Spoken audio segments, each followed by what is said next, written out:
South Coast Rail is indeed going to be a reality very soon, and the woman who is the project manager for South Coast Rail, Jean Fox, joins us on Off the Record.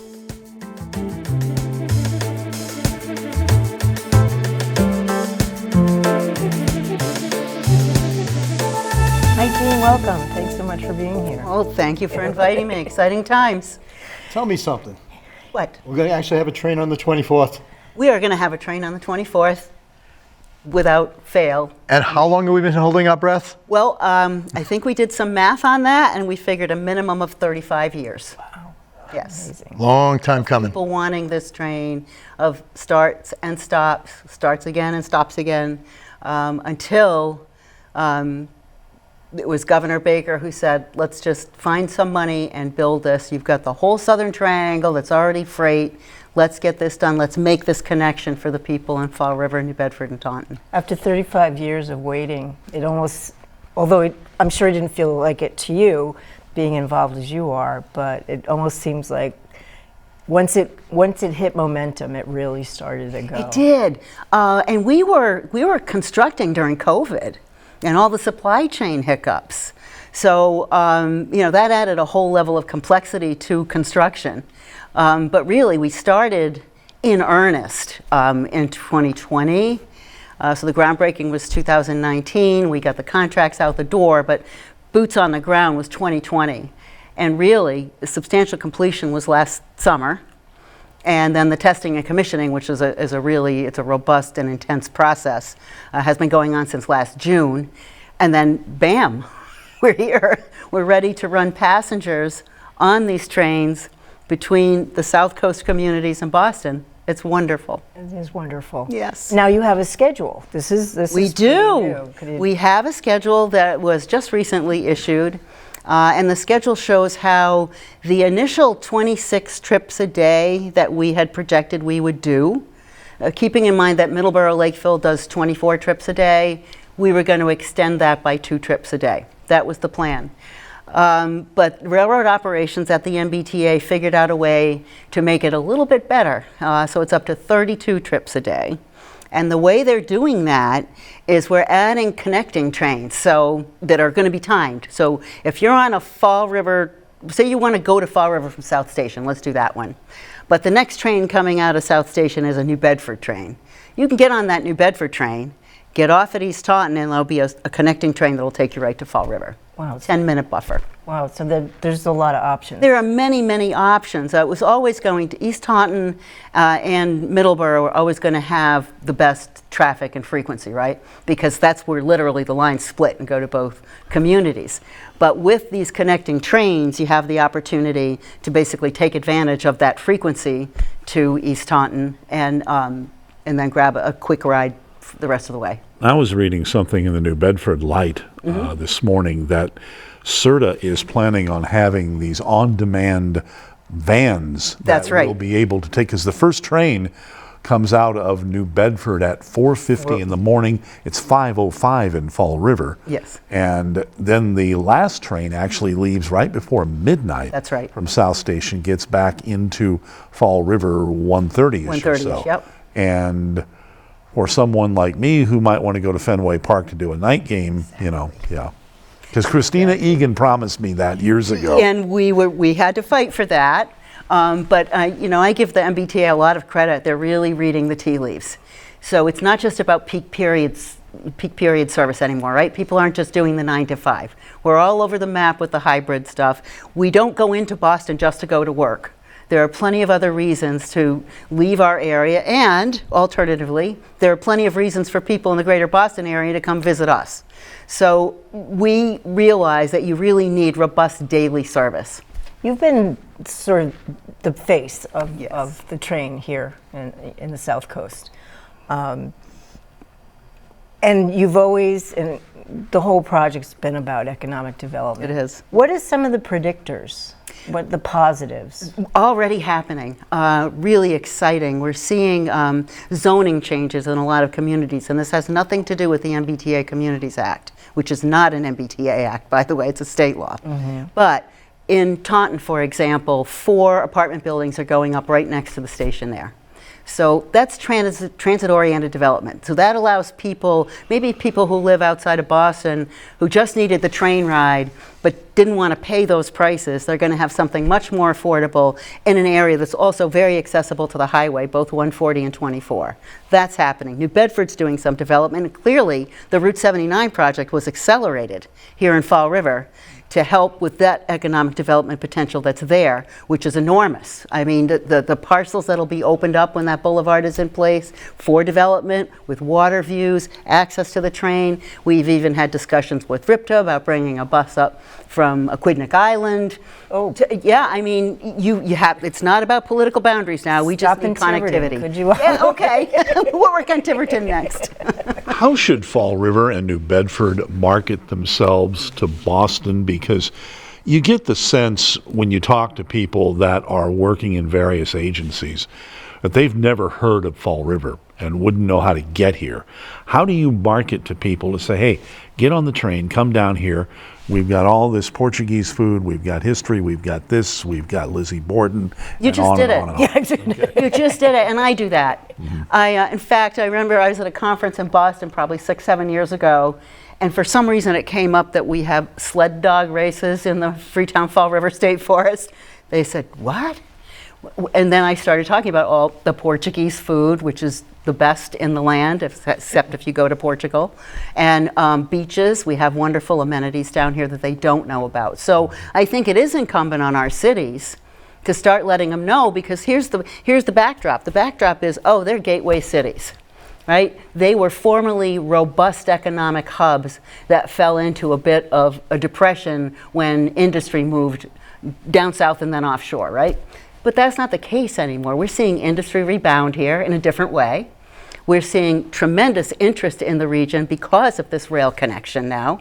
And we even have a good freight service down here. So some of the businesses that need to move a lot of product with all this new track can move it by freight far more efficiently.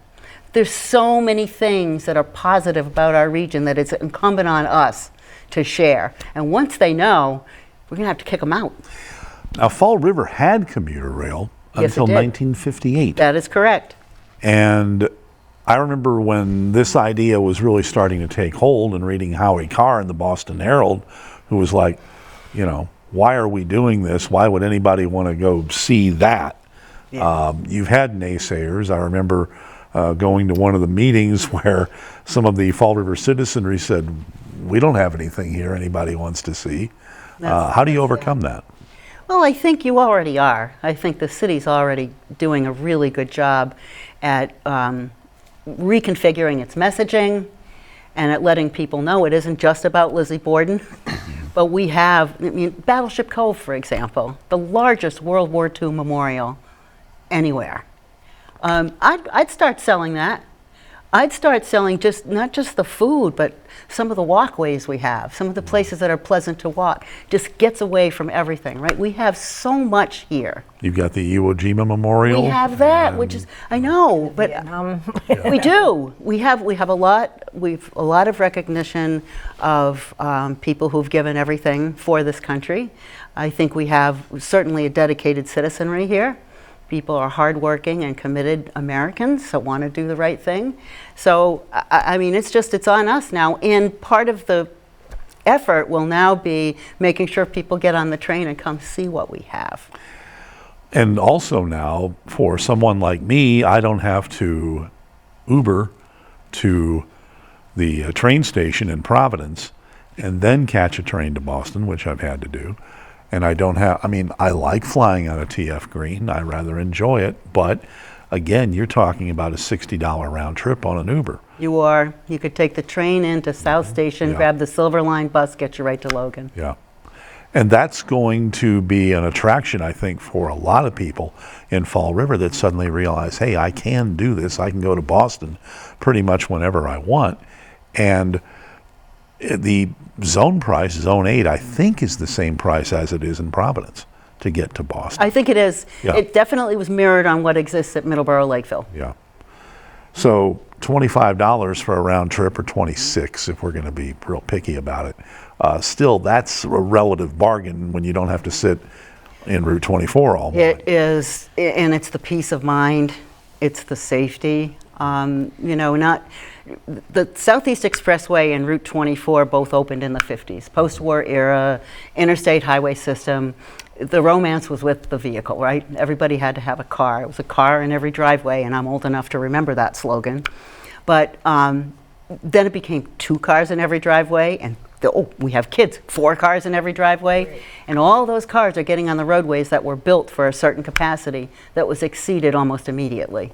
And what we found, and we were talking about this earlier, post-COVID, with people's schedules all over the place, there is no easy time to get on the road to get into Boston. No easy time. Really not. Never. It was hard enough before. I would leave at 6 o'clock if I had a 9 o'clock meeting at 10 Park Plaza, and maybe I'd make it. Well, it's also the cost of gas, the cost Insurance. of parking, if you can get it. Yes. And before you know it's $100 day just to get in and out of Boston. Right. And it is a great city to visit. It really is. Got a lot of nice stuff. And Boston's relatively small. People think it's a big area, so you can walk it easily. Easily walk it. You can go to the garden. You can go down to Copley. You can go. I walk all over the city. North End for all the good restaurants. Yes, cannolis. Let's talk about the particulars. When is Sure. the first train? Well, first of all, the trains are coming here. Right. First, what is that going to look like, and when is that? So on March 24th, the first trains are going to leave Fall River and New Bedford and head up to South Station. And as was mentioned earlier, the first one out of New Bedford's like 4:37. The first one out of Fall River is like 5:05, something in there. That could move a minute or two, but I think we're pretty clear on what that is. And on the actual schedule, there's some arrows, and those arrows show you the connecting trains. So there's always a train going either way. So there's 17 total to New Bedford, 15 total to Fall River, but a lot of options if the schedule doesn't work for you the way it is. And the schedule is available at mbta.com. That is correct. And also for people who want to buy a ticket, I would go to mTicket and download that app. It's the easiest way to buy your ticket. You can buy them on the train. And I will tell you, on opening day, there will be staff at every single station, because even though many of us have ridden the train, the lion's share of the population in our 2 cities down here have not. Right. So it is new and probably a little intimidating. Now, are they going to do that in Boston for people that have never been on the T? Because I can tell you, I've gone.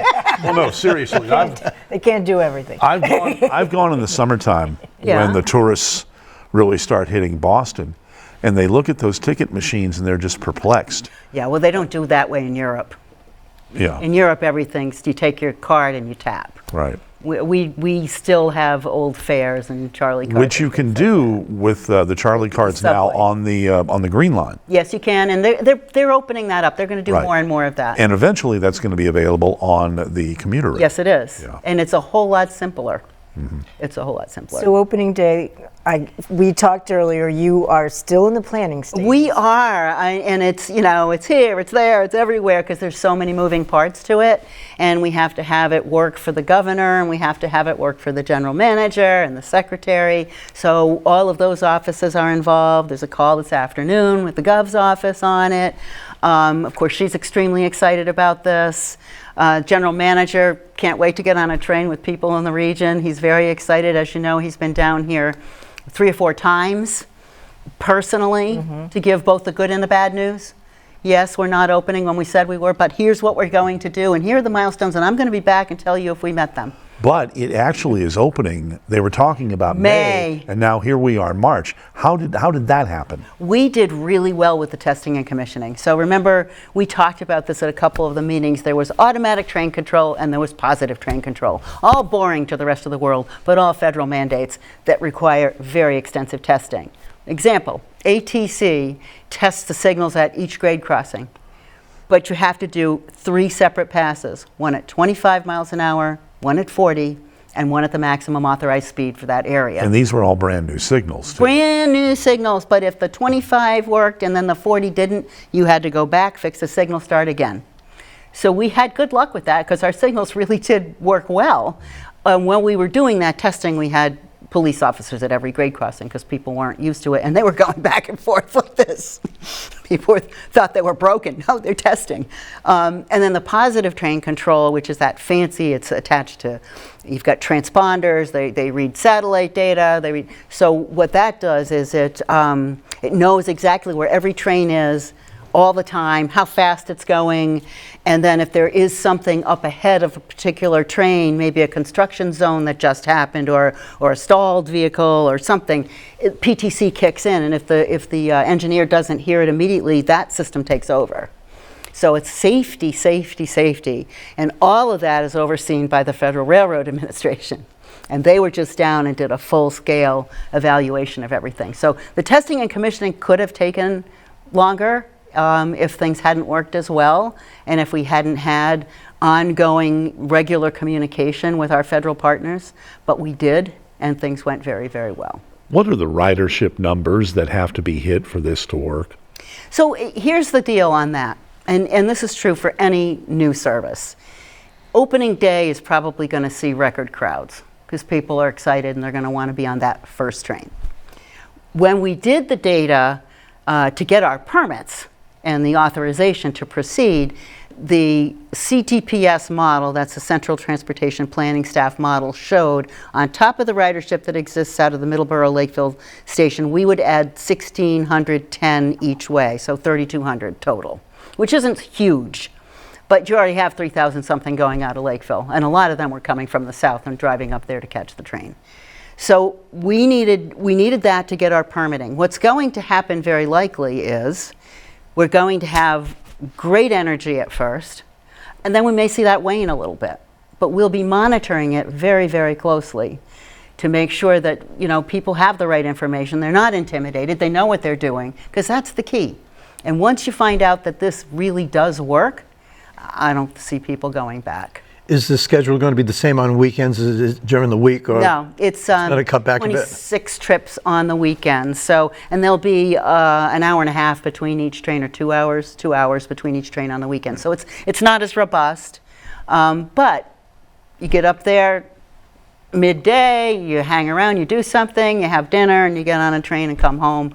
And right now, the weekend fares are $10, so people have been doing that. For us, for that whole first month, they'll be free on the weekends.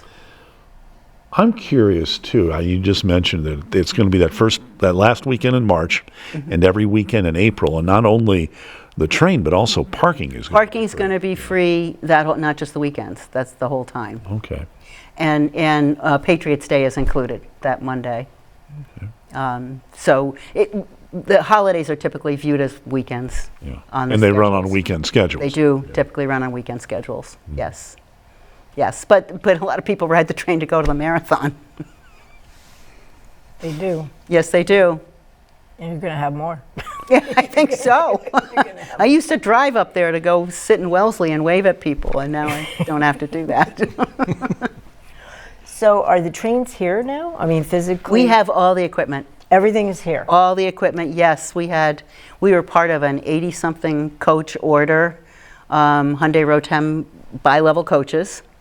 And then we had, I think it was going to be 2, but I think they actually have 5 locomotives that will be available to the service. Now keep in mind that they interchange things, so Fitchburg needs a coach. It's not like we're not going to have a coach, but if they switch them out and it ends up on a Fitchburg train, it's the same kind of coach. Right, right. Yep. They didn't buy any new engines for this, just the cars, no, right? No, they did not. They Right. haven't. There's a lot of talk going on about what the whole equipment is going to look like going forward with the MBTA, but you do want compatibility. Well, there's some really old stuff from the 70s that have been in the middle of the rebuild right now. I know. Yeah. Some of those actually work better than some of the newer ones, I'm told. Oh, I believe it, yeah, because they're less computer. That's probably true. The F-40s, those are like, I think 1980s. Yes. They're still running. Yes, they are. Yes, they are. That's what we have. They've all been refurbished, Yeah. which is what most transportation agencies are doing, while we continue to figure out what the future holds. Are people going to go hybrid? Are they going to try to go electric when you don't have the grid? All these things they have to study. So remember, South Coast Rail full build was going to be electric, but the big problem there was not just the cost, which was an added $1 billion probably, but it was, could the grid support it? Right. Did we have the infrastructure to support electric Now, service? this route, too, doesn't have the Hockomock Swamp. No, it does As not. somebody who covered that for years, we heard, oh, my God, you're going to destroy the Hockomock Swamp. How dare you? And that got averted because of the route that was finally chosen. Correct. But the Hockomock is an ACEC, an area of critical environmental concern. So it was something to be raised. But remember, the fix for that was a trestle. Yeah. So it was going to be elevated so we didn't run over the butterfly or the salamander and the other things that are in there that unfortunately are abused today because people recreate in there. Mm-hmm. And we were going to put a train with tunnels for the deer and the whole thing. Yeah, I remember that would have been, tracks ran through there too since the mid-1800s. Right. Now, what's interesting, too, you mentioned the cars. There are new Orange Line cars. Yes, there are, that and red. and they are not, I haven't seen the red ones, but I've seen the Orange Line, and they are really nice. They are nice. Yeah. They're roomy. They're clean. Mm-hmm. The doors open and shut the way they're supposed to. We had some really bad cars on the Orange Line. The MBTA is really, I think it still has the reputation that they're trying to. I think I give Phil Lang, the new general manager, major kudos. He came in from New York, where they had their own set of issues, and he did some pretty remarkable stuff there as well. And he looked at everything, and he said, where's our priority? Okay, you're building South Coast Rail, first major expansion in decades. Great. But look at the Orange Line, look at the Red Line, look at the Green Line. Look at all our infrastructure that exists that needs attention. And not just cars, but rails, signals, everything. So he's focused a lot of energy and resources on fixing what we have so that, we can go to the next step. Mm-hmm. And the slow zones are gone now. The slow zones are all gone. They're still doing some signal work, so you're still going to see some interruptions. But that had to happen. I rode that Red Line, and I felt like it was molasses in January. It was a crawl, it was a creep, it was oh my God. And you're standing knee deep in people, rush hour. And it was miserable. And he saw that. And yet it's the easiest way to get in and out of the city when it works, right? And that's what he focused on. I absolutely give him credit for that. He's got a whole new mindset. And he's working really closely with the legislature to make sure that we have the funding we need to do things like that, which is a credit to him. And there's still talk about a connection between South Station and North Station. Oh, there's still that one, that $9 billion connection? Yeah. There's that. There's also an east-west connector in the Commonwealth that we're talking about. So there are a lot of connections that are out there that ideally will happen. The Cape wants a connection. Mm-hmm. And we've made allowances at our Middleborough station for a cross-platform transfer if that could happen. The Cape Flyer goes out there now, but there's no commuter service. Are those efforts possibly going to be shelved for now, given our national?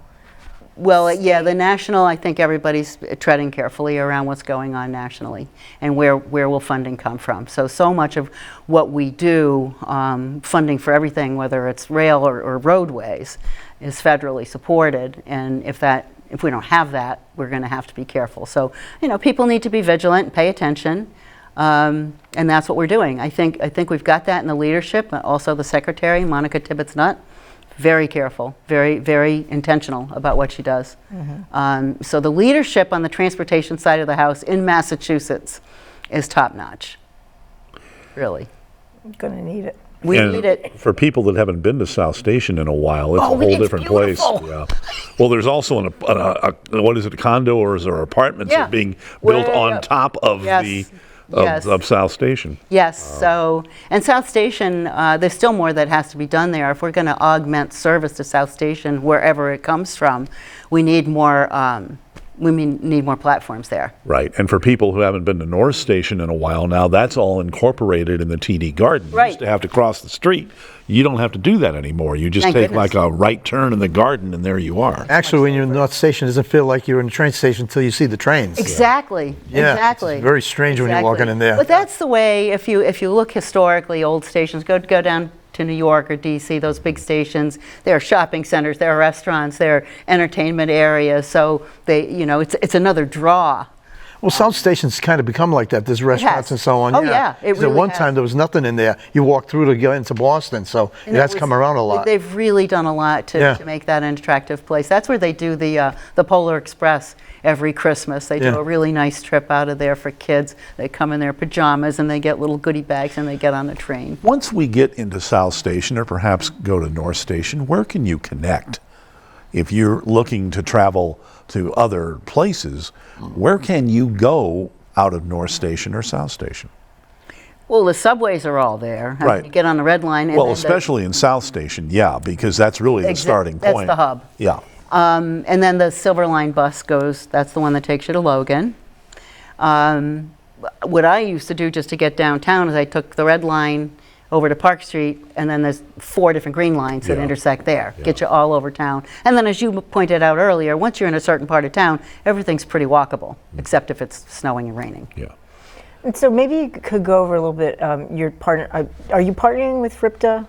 We're not partnering. We've had discussions with them because one of the things that has always bothered me personally is that the political boundaries seem to stop everything. We're very parochial. And we really shouldn't be.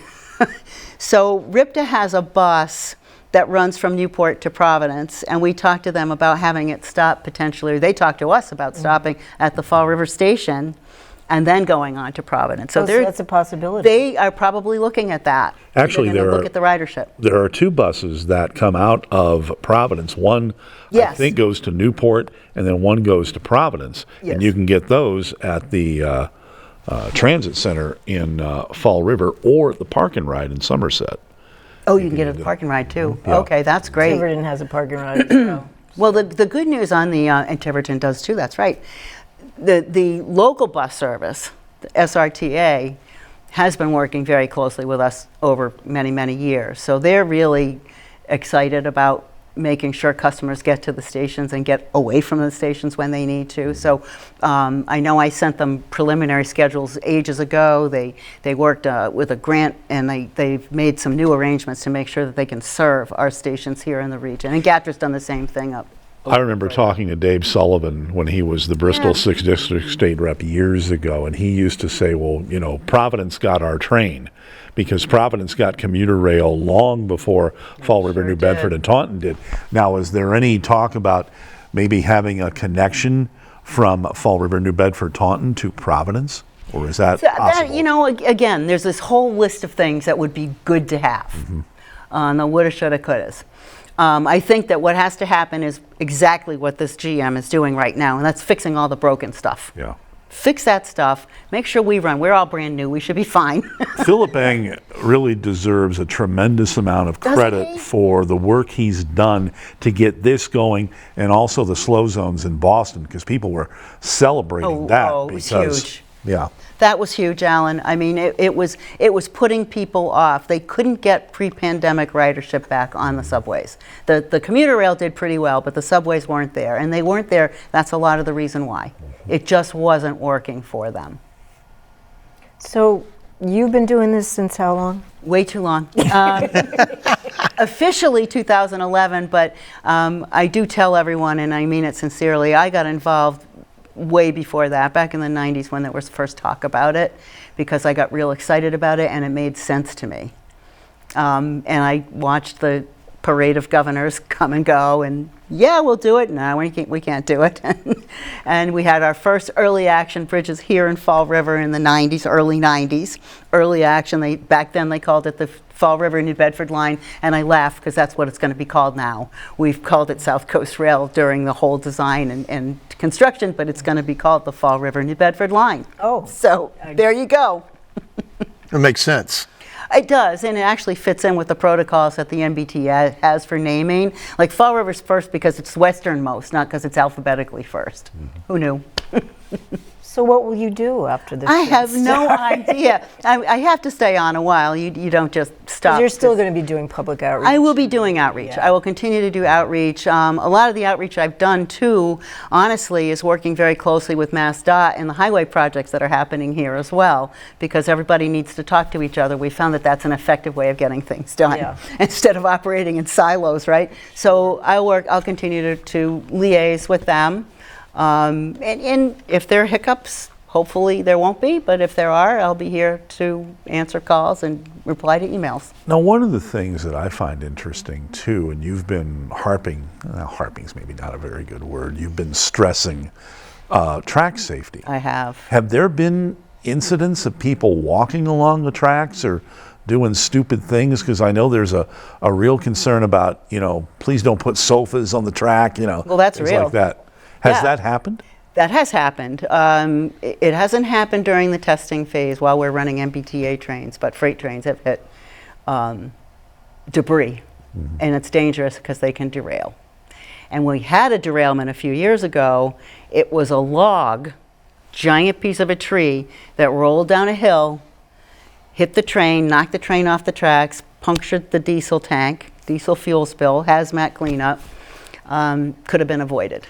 Back in the day when CXS was here, they were moving 5 miles an hour. They couldn't go any faster. The track couldn't have supported it. Yeah, it was mess. It wasn't I did a even that video long. one time that you literally saw the engines rocking back and It forth was at 5 bad. miles an hour. That was the jointed rail. Well, they fixed everything, yep. We now have continuously welded rail, so it's Right. all, and it's smoother, it's quieter, and freight can go in some areas now up to 40 miles an hour. It's going to be interesting to see how TF Green and Logan with their continuing battle, because TF Green's like, oh, you don't have to go to Boston. Look, we've got this. We've got planes. Patriots plane is here. But now, Sorry, greatest marketing. I love it. I love it. I'm from Rhode Island. What can I say? but see, now I'll be able to hop on the train and fly out of Logan. Right. Not because I prefer to, because it's going to be suddenly, what do you know, cost effective. Exactly. As we talked about earlier, if I want to go to TF Green, I'm looking at a $30 Uber to get there. Or you can go pay and park, and then take the shuttle bus and hope you don't miss your flight. Yeah. Right. All that stuff. So yeah, you'll take the train in, you'll get on the Silver Line bus, drops you right off at the terminal. It's perfect. The Silver Line is its own experience too. I love it, actually. I love it when it transfers to diesel to electric, and it stops. It makes a different noise. Please be aware, the noise you'll hear noise. Right. So can I go back to the safety thing for a moment? Sure.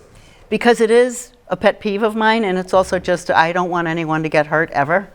We had the 5 mile an hour trains, 10 mile an hour trains, which you could hear miles away. So people decided that it wasn't necessarily unsafe to walk the dog or ride the bike or the ATV on the tracks because, heck, you could hear it, you could see it. We're in a different time now. These trains, you can't actually tell what direction they're coming from half the time. And in some places, not necessarily within the city limits per se, but elsewhere, up to 79 miles an hour they'll be traveling. But you'll see them in the city going 40 or 50, which is enough to be a problem and come on you very quickly. So that we are still seeing people walking along the right-of-way. And keep in mind, here are the tracks. The trains hang over those tracks quite a bit. So you may think you're back far enough, even if you think you are, you probably aren't. So the best advice is stay away from the railroad tracks. And for those folks that like to get on their motorized vehicles and ride up and down the right-of-way, 2 things.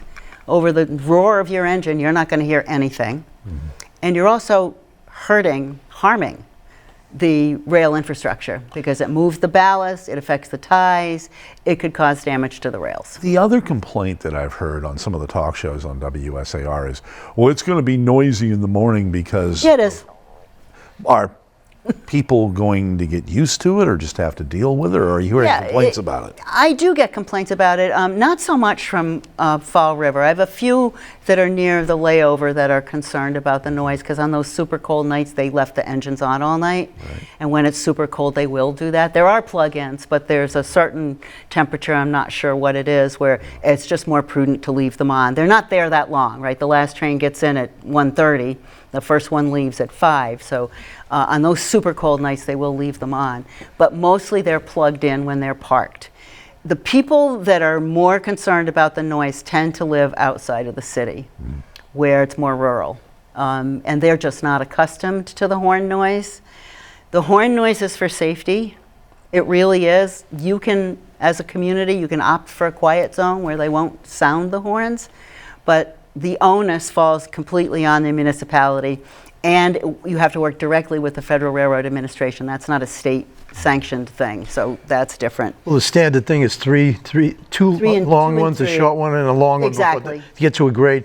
Now, are there gates at the grade crossings? Yes, they're all gated. And are they blocked completely, though? I mean, people have been known to drive around them. Try to go around. Yeah. I think they'll go up on the shoulder and try. Absolutely. You've heard about what's going on down in Florida with Brightline. Oh, There've been a lot of wrecks. People are stupid. Well, it's also, they didn't do a lot of fencing on Brightline, and you have crossing after crossing after crossing after crossing, so they're consecutive. And that happens in Phoenix too, where the system is at grade level. Exactly. I've seen that. Exactly. And also in Florida, they have freight trains that are 4 miles long. Oh, yeah. So when you're at a grade crossing, you're there for 15 minutes. So people get frustrated, and that's when they do the bad things. I don't expect that here. Our trains go by very quickly. The gates will go up. You can proceed. There may be somebody, and it happened not too far from here, not that long ago, somebody tried to go around and got hit. So don't do that. Just if the gates are coming down, stop the vehicle. And you can't judge. I've photographed trains a lot. You can't judge how fast they're going. You can't judge the speed, and you won't necessarily be able to hear the direction. I will say that at every grade crossing there's this little blue sign, and I wish it was huge, but it's not. It's a little blue sign, and if you're stuck on the tracks, or if you see something that is a potential danger at a grade crossing, there's a number on that you call. That's faster than 911, because that number is dispatch, can get in touch with any train that's there and say there's a problem at this grade crossing, and there's an identifier that you read into the person. This question just popped up in my head, but is there going to be like an area at the stations for Uber and Lyft pickup? People So want to do a that? lot of them have transition plazas. Okay. Basically, the roadway goes right by the platform, right? Okay. So they could do that. It's not going to necessarily be separated, but so I know, for example, at a lot of the stations, people will get on that roadway, pull the stop, and wait. Okay. They'll wait. Now, we haven't really touched on this yet, but there are a number of ways that people of certain demographic groups or age groups can ride for half price or ride for free beyond the free period. What are we talking about? We're talking about a nice little card that you get when you go online and get it, and you have yours and I have mine. I have my senior discount card. I also know that there are programs that are I know UMass Dartmouth reached out, I know Bridgewater State has it, so discounts for students. So there are some breaks you can get, and basically it's a Charlie card, but it's a senior discount one. So it would be $6 instead of $12.25 for me to ride, which is fantastic. And then if you're income eligible, it's the same kind of thing. You'd get a card that says, here it is. So all that stuff's easy to get online. I literally took 2 minutes, went online, clicked the button, uploaded a picture of my license, sent it in. I got a notice right back. Your card will be there in 7 to 10 days. It was there in 3. So you'll be on the train on opening day, right? With my little card. Opening day. I will. Well, thank you so much. I know this is a busy time, and you're still getting things together. I'm so for the big excited, day. though. I want to thank everybody who's been there for us. You know, it isn't easy when you do a huge project like this. You're always going to inconvenience someone, but people have really been remarkably cooperative and helpful. Well, I just want to say, so have you. Thank you. I know I've covered many public hearings, and there are times where you get thrown some curveballs. Yeah, I did. But you always stayed on task. So thank you so much. good luck on opening day, and Thank hope to you. see you there. So excited. All right. Thank you so much. Thank you.